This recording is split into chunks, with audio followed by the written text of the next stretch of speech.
प्यारे बच्चों, राधे राधे राधे राधे। आशा है आप सभी अच्छे होंगे, स्वस्थ होंगे, प्रसन्न होंगे। और हिंदी के इस लेक्चर में आप सभी का हार्दिक स्वागत है। मैं अशोक मिश्र और learning with Radhe Radhe YouTube channel को सब्सक्राइब करिए, शेयर करिए और पाइए क्या संपूर्ण हिंदी और संपूर्ण हरियाणा जी के ट्रिक्स के साथ। तो चलिए बिना देर लगाए हम टॉपिक में प्रवेश करते हैं। और आज का अपना टॉपिक रहेगा हिंदी का बहुत ही इंपॉर्टेंट टॉपिक है जिसका नाम है उच्चारण स्थान। Haryana police, set exam, DSSB, कोई भी ऐसी परीक्षा जिसमें हिंदी आती है तो इस टॉपिक से एक या दो क्वेश्चन हर बार परीक्षा में पूछे जाते हैं और जाते रहेंगे। तो बेहद इंपॉर्टेंट आज का लेक्चर है। तो सबसे पहले प्रश्न है बेटे, उच्चारण स्थान होते क्या हैं? तो आप सभी जानते हैं ऐसे वर्ण, ध्यान दीजिएगा, वो एक वर्णमाला टॉपिक है ना, वर्णमाला। इससे पहले वाला लेक्चर जो है वो जरूर देखिएगा, उसमें वर्णमाला टॉपिक है। वर्णों को क्रमबद्ध लिखना वर्णमाला कहलाता है। वर्णों को क्रमबद्ध लिखना वर्णमाला कहलाता है। हिंदी वर्णमाला में कुल 52 वर्ण हैं। वर्ण दो प्रकार के होते हैं, नंबर 1 स्वर वर्ण, नंबर 2 व्यंजन वर्ण। तो आज हम पढ़ेंगे उन वर्णों के उच्चारण स्थान क्या है। ठीक है, जिन स्थानों से वर्ण उच्चरित होते हैं उन स्थानों को उच्चारण स्थान कहते हैं। तो देखो, जैसे सबसे पहले जो है, कोई ज्यादा बड़ा टॉपिक नहीं है, ये छोटा सा टॉपिक बिल्कुल और इंपॉर्टेंट टॉपिक है। ये है आ, फिर है आ, ठीक है, और फिर है कवर्ग। ये है कवर्ग। अब कवर्ग में कौन कौन से आते हैं? कवर्ग में आते हैं बेटा क, ख, ग, घ, ङ, आ का वर्ग, क, ख, ग, घ, ङ। और फिर आता है ह और विसर्ग, और विसर्ग। ये है हमारा विसर्ग। इन दो बिंदुओं को विसर्ग कहते हैं। तो बेटे इन सब का उच्चारण स्थान जो है ना वो है कंठ। इन सब का उच्चारण स्थान कंठ है। और ये जो ध्वनियां हैं ये हैं कंठ ध्वनि। कंठ ध्वनि तो आपको याद रहेगा, ध्यान दीजिएगा, अ और आ। फिर कवर्ग, कवर्ग मीन्स क का फैमिली, क का परिवार। जैसे परिवार में सदस्य होते हैं ना, हम दो, हमारे दो, बाकी सबकी छुट्टी कर दो, तो ऐसे ही देखो ये क है, तो कवर्ग में क का फैमिली, तो इसमें 5 मेंबर हैं, क, ख, ग, घ, ङ और ह और विसर्ग। इन सब का उच्चारण स्थान है बेटे कंठ। और इन्हें कहेंगे कंठ ध्वनि। क्या कहेंगे? कंठ ध्वनि। तो याद रहेगा ना, तो वेरी इंपॉर्टेंट। ऐसे ही ध्यान दीजिएगा। अब दूसरा एक शॉर्टकट बताऊं आपको मैं, भाई इन सब का तो है कंठ। फिर है ई, चाहे ई छोटी हो चाहे ई बड़ी हो। और फिर है चवर्ग। चवर्ग में कौन कौन से आते हैं बेटे? चवर्ग में आते हैं च, छ, ज, झ, य, फिर य और श, है ना। इनका उच्चारण स्थान क्या होता है? तालु होता है। ये है तालु, तालु। और ये है कंठ। एक शब्दों पे ध्यान दीजिएगा। तो तालु किस किस का है? देखो ये तो हमारा है कंठ, कंठ है ना, फिर ये ओष्ठ है, फिर दंत है, फिर तालु है, फिर अंत में ऊपर मूर्धा मुख में। तो ये ई चवर्ग च छ ज झ य और श, इनका उच्चारण स्थान तालु। तो ये ध्वनियां कैसी होंगी बेटे, तो ये हो जाएंगी तालव्य, तालव्य ध्वनि,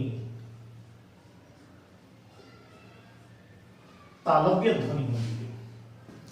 परीक्षा में क्वेश्चन कैसे आएगा, इनमें से किसका उच्चारण स्थान तालु है, किसका उच्चारण स्थान तालु नहीं है, इस तरह से एग्जाम में क्वेश्चन आएगा।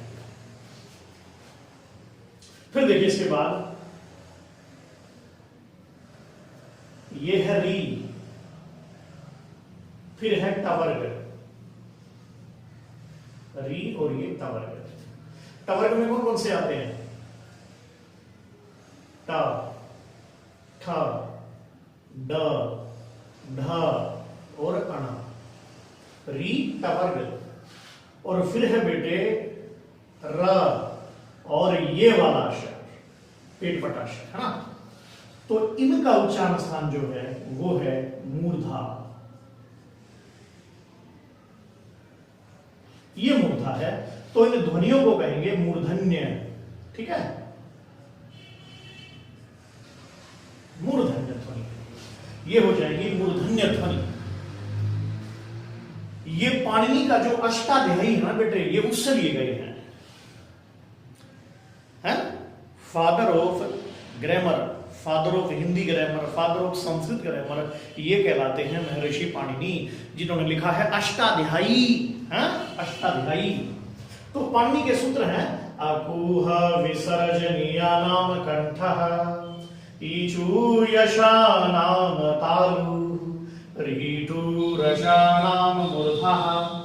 ये उन सूत्रों का अनुवाद मैंने आपके लिए कर दिया है, तो ये देखिएगा। तो री का, टवर्ग का, र का, श का मूर्धा होगा। जब भी आप बोलते हैं ना आ का, देखो बोल के देखो आप, का खा जैसे बोलते हैं ना आप, तो कंठ में से वाइब्रेशन पैदा होता है, हमारे गले से ध्वनि उठती है। तो कवर्ग, कवर्ग माने कंठ, फिर ईचू देखो च छ ज झ ये तालु पे जीभ स्पर्श होती है। तो तालु, तालु से फिर ऊपर ऊंचाई पे लगता है री टवर र श। जब ये बोलते हैं तो बिल्कुल ऊंचाई पे हमारी जीभ लगती है, तो ये मूर्धा है। मूर्धा माने जैसे मुर्दा ऊंचाई पे रहता है तो मूर्धा भी ऊंचाई पे रहता है। आगे देखिएगा। फिर इसके बाद है बेटे तवर्ग, ये है तवर्ग। तवर्ग में कौन कौन से आते हैं, त, थ, द, ध, न, तवर्ग। और ल और स, तो ये हो जाएगा दंत। यहां पर पाणिनि का सूत्र है तुलसा नाम दंताः, तो ये ध्वनि हो जाएगी दंत्य ध्वनि है, दंत्य ध्वनि।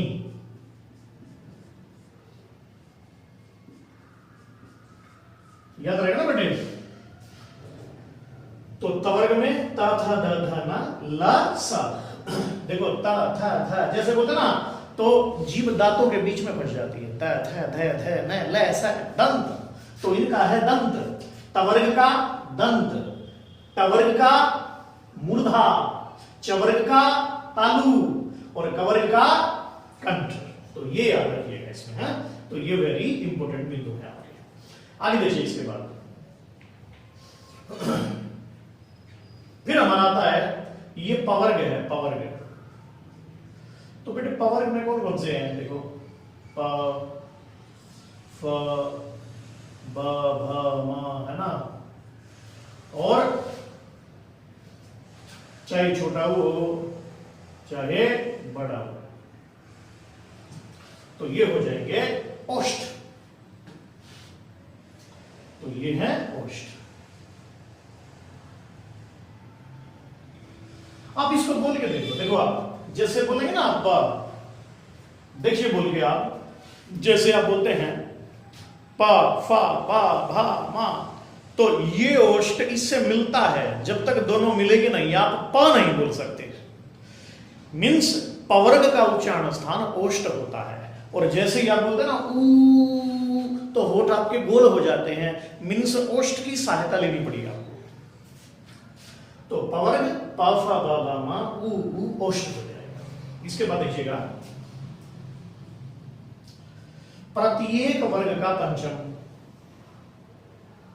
प्रत्येक वर्ग का पंचम वर्ण,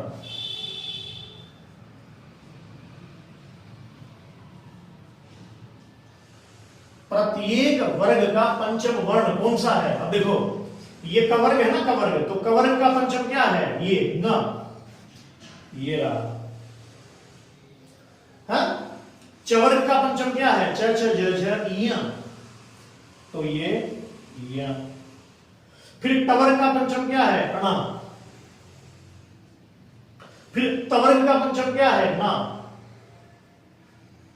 फिर पवर्ग का पंचम क्या है? म। तो बेटे इनका उच्चारण स्थान है ना, इनका उच्चारण स्थान क्या होता है? इन पांचों का उच्चारण स्थान नासिका भी होता है, नासिका भी, यानी कि ये नासिक्य ध्वनियां भी हैं, नासिक्य ध्वनि भी, याद रखा ना। देखो और किसी भी लाइन में मैंने ये नहीं लिखा भी, ओष्ठ दंत मूर्धा, लेकिन इसमें मैंने लिखा नासिका भी। अब ये मैंने यहां पर भी क्यों लिखा? अब जैसे पेपर में आ गया भाई मैं का उच्चारण स्थान क्या है? ऑप्शन ए, बी, सी और डी। ठीक है, मान लीजिए मैं का आ गया ओष्ठ, नासिका, कंठ, ए और बी दोनों।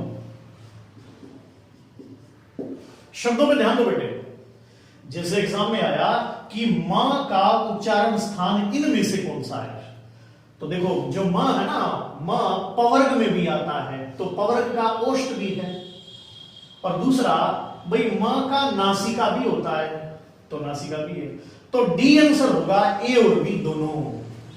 तो आपका सही आंसर होगा डी। अगर आप केवल ओष्ठ को चुनेंगे तो चेक करने वाला क्या समझेगा कि इस बच्चे को ये नहीं पता कि नासिका भी ठीक है, या केवल नासिका को चुनेंगे तो इसे ये नहीं पता कि ओष्ठ भी होता है, तो सही आंसर क्या होगा? ए और बी दोनों। तो मां का उच्चारण स्थान क्या होगा? ए और बी दोनों, यानी कि ओष्ठ और नासिका। तो ऐसे ही जो ये ध्वनि है ना, ये कंठ और नासिका ध्वनि भी है, इसका कंठ भी है और नासिका, इसका तालु नासिका, इसका मूर्धा नासिका, इसका दंत नासिका, इसका ओष्ठ नासिका। तो भी हिंदी में ही और भी की बड़ी महिमा होती है। इनको हिंदी में कहते हैं निपात। शब्दों में ध्यान दीजिएगा, ही और भी की व्याकरण शास्त्र में बड़ी महिमा होती है। अगर हम इनका प्रयोग करें तो अर्थ का अनर्थ हो जाता है, मीनिंग बदल जाता है। जैसे मैं कहूं मोहन ही दिल्ली जाएगा, मोहन ही दिल्ली जाएगा, इसका मतलब क्या है? दिल्ली केवल मोहन ही जाएगा और कोई नहीं जाएगा। फिर मैं कहूं मोहन भी दिल्ली जाएगा, इसका मतलब क्या है? कि मोहन के साथ और कोई भी दिल्ली जाएगा। है कोई लड़का किसी लड़की से कहे मोना जी मैं आपसे ही प्यार करता हूं, मैं आपसे ही प्यार करता हूं, लड़की बड़ी खुश हो जाएगी, क्या बात है, जबरदस्त प्रेमी है। तो फिर कुछ देर बाद कहे नहीं मैं आपसे भी प्यार करता हूं देवी जी, मैं आपसे ही प्यार करता हूं, मैं आपसे भी प्यार करता हूं, मीनिंग चेंज हो गया है। इसका मतलब मेरे जीवन में ऐसी बहुत सी मोनाएं हैं, प्रोमिलाएं हैं, तो याद रखिएगा। तो ही और भी चेंज कर देते हैं।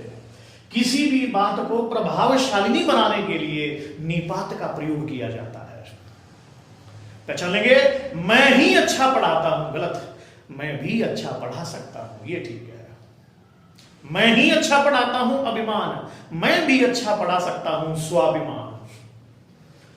तो ही और भी को क्या कहेंगे? निपात। तो प्रत्येक वर्ग का पंचम वर्ण नासिका भी होता है, इसका उच्चारण स्थान, क्योंकि ये नाक में बोले जाते हैं, गा या ना ना मा, तो नासिक के ध्वनि भी इसको बोलते हैं। आगे देखिएगा इसके बाद, तो बड़ा इंपॉर्टेंट बिंदु देखो बेटे आगे। इसके बाद हमारा आता है ए और आई। इनका उच्चारण स्थान है कंठ तालु। कंठ तालु, ए आई कंठ तालु, ठीक है।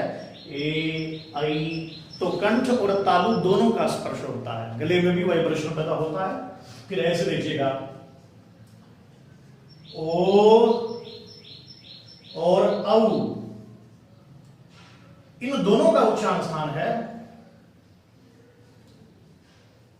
कंठ जमा ओष्ठ, तो ये बनेगा कंठोष्ठ। कंठोष्ठ।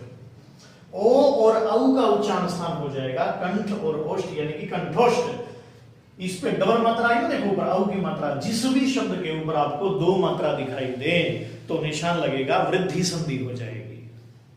जैसे सदैव, तथैव, मतैक्य, महेश्वरीय, एकैक, कंठौष्ठ, है ना। अगर डबल मात्रा है तो वृद्धि संधि है। इसका मतलब क्या है?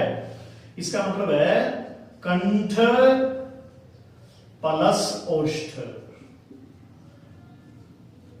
तो ये कंठोष्ठ ध्वनि है, याद रखिएगा। फिर देखो आता है, तो ये बोल के देख लो आप, हाथ कंगन को वारसी क्या, पढ़े लिखे को फारसी क्या, प्रत्यक्ष को प्रमाण की क्या आवश्यकता है, बोल के देखिएगा। लर्निंग बाय डूइंग, करके सीखिए। ओ औ कंठोष्ठ। ऐसे ही ये है व, तो व का उच्चारण स्थान क्या है? बोले दंत प्लस ओष्ठ, तो ये हो जाएगा दंतोष्ठ, है बेटे, दंतोष्ठ हो जाएगा, दंतोष्ठ। इसमें भी डबल मात्रा है तो वृद्धि संधि हो जाएगी। तो व का दंतोष्ठ, जैसे ही आप बोलेंगे ना व, तो देखो बोल के देखिए, व तो ऊपर वाले आगे के दांत नीचे वाले ओष्ठ पे लगते हैं, तो व का उच्चारण स्थान होगा दंतोष्ठ। फिर देखिए आगे, ये है अनुस्वार। अनुस्वार, तो अनुस्वार यानी कि बिंदु, इसका उच्चारण स्थान है नासिका। अनुस्वार का उच्चारण स्थान क्या होगा बेटे? नासिका, है ना। और ये है अनुनासिक। अनुनासिक, और ये है चंद्र बिंदु। इसका उच्चारण स्थान होगा मुख प्लस नासिका। मुख प्लस नासिका। बिंदु का उच्चारण स्थान नासिका। देखो बिंदु है ना, तो बिंदु मीन्स नाक, बिंदु को कहते हैं नाक। और ये चंद्र बिंदु, चंद्र का मतलब मुख, और बिंदु मीन्स नासिका, तो ये याद रखिएगा। तो ये आपके उच्चारण स्थान थे। ऐसे स्थान जिनसे वर्ण उच्चरित होते हैं उन्हें उच्चारण स्थान कहते हैं। एक बार फिर देख लो, सबसे पहले है सूत्र है पाणिनि का, अकूह विसर्जनीय नाम कंठः, यानी कि अ आ और ये कवर्ग और ह और विसर्ग, क्योंकि विसर्ग का उच्चारण स्थान भी है की तरह ही होता है। मान लीजिए ये शब्द है राम, पीछे लगा दिए विसर्ग, तो विसर्गों को क्या कहेंगे? है कहेंगे, बोलते नहीं है राम है। तो जो ह का उच्चारण स्थान होगा वही उच्चारण स्थान विसर्ग का भी होगा। तो कंठ किस किस का है? एक तो ए और आ का, फिर क के फैमिली का, कवर्ग का, और है और विसर्ग, इन सब का उच्चारण स्थान कंठ होगा। फिर देखो बेटे आगे, ईचु यशानाम तालु, यानी कि ई चाहे छोटी हो चाहे बड़ी हो, चवर्ग च ये और श, इनका होगा तालु, यानी कि तालव्य ध्वनि है। और ऋतु रसानाम है, मूर्धा। तो री का टवर्ग का रट रश है मूर्धा, याद रखेगा। तवर्ग तुलसा नाम दंता है ना, तू ले सा, देखो ते ले सा, तुलसा, तुलसा को दांतों से नहीं चबाना चाहिए। और पवर्ग ओष्ठ, ओष्ठ है, और प्रत्येक वर्ग का पंचम वर्ण यामागाना, तो ये नासिका भी होता है। और ए ऐ कंठ तालु, ओ औ कंठोष्ठ, वकारस्य दंतोष्ठम, वे का हो जाएगा दंतोष्ठ, और बिंदु का नासिका, चंद्र बिंदु का मुख नासिका। बात समझ में आई? तो ये वेरी इंपॉर्टेंट बिंदु है।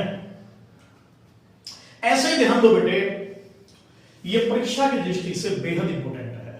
देखो कवर्ग आए, शॉर्टकट क्या है? कवर्ग, कैसे कंठ, कवर्ग आए तो कंठ होगा, चवर्ग आए तो चालू होगा, कवर्ग का